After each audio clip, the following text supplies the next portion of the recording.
Les clés pour identifier le syndrome des ovaires polykystiques, SOP. Bien qu'il puisse être en lien avec un excès de graisse et un déséquilibre physiologico-hormonal, il est évident que les facteurs qui influent sur le développement des ovaires polykystiques sont méconnus. De nombreuses femmes ont un problème dans leur cycle reproducteur, que l'on appelle le syndrome des ovaires polykystiques, aussi appelé SOP. C'est le signe d'un dysfonctionnement hormonal, et il affecte également de nombreuses zones. On sait qu'habituellement, il faut une convergence de nombreux facteurs, alimentation, graisse corporelle, conflits intérieurs, stress etc. Bien que l'on suppose que les causes sont diverses. Apprenons-en plus à ce sujet. L'anatomie des ovaires. Les ovaires sont de petits organes, de forme ovale et de couleur perlée, situés juste en dessous des trompes de Fallope, de chaque côté de l'utérus. Ils sont chargés de produits que l'on appelle les ovules et les ovocytes. Quand les androgènes sont à un niveau élevé dans le cycle hormonal de la femme et qu'ils n'évoluent pas, ils restent statiques et, les ovaires produisent beaucoup de petits kystes dans leurs ovules sous-développés. Lors de l'échographie des ovaires, on peut voir qu'ils sont plus grands et qu'il y a de nombreux petits kystes sous leur superficie. Voilà pourquoi ce problème s'appelle le syndrome des ovaires polykystiques. Le syndrome des ovaires polykystiques. Ce trouble peut survenir à cause des émotions, des pensées, de l'alimentation et de l'histoire personnelle. Ainsi, on sait que ce n'est pas une maladie mais le signe d'un déséquilibre physiologico-hormonal. De la même manière, il faut souligner que bien qu'il existe quelques cas congénitaux, il n'y a en réalité aucune cause héréditaire connue. Malheureusement, la médecine orthodoxe ne sait pas expliquer la raison ou la manière dont se produit ce problème. Cependant, on sait qu'il est lié à un excès de graisse corporelle. De fait, les données indiquent que les femmes qui ont un tour de taille très large, le bassin en forme de pomme, sont plus enclines à souffrir de ce type de dysfonctionnement des ovaires.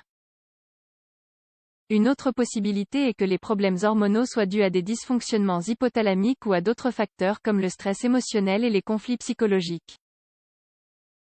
Le principal problème des ovaires polykystiques. Les ovaires polykystiques ne produisent pas d'ovules et par conséquent, le corps produit trop d'androgènes. Le cycle menstruel des femmes est donc inhibé ou obstrué, ce qui fait que les règles cessent ou deviennent irrégulières. Généralement, l'hyperproduction d'androgènes est due à un niveau trop élevé d'insuline dans la circulation sanguine. En sachant cela, la question est de savoir s'il y a un manquement dans notre régime alimentaire. La réponse est souvent affirmative surtout si l'on ingère de grandes quantités de produits raffinés.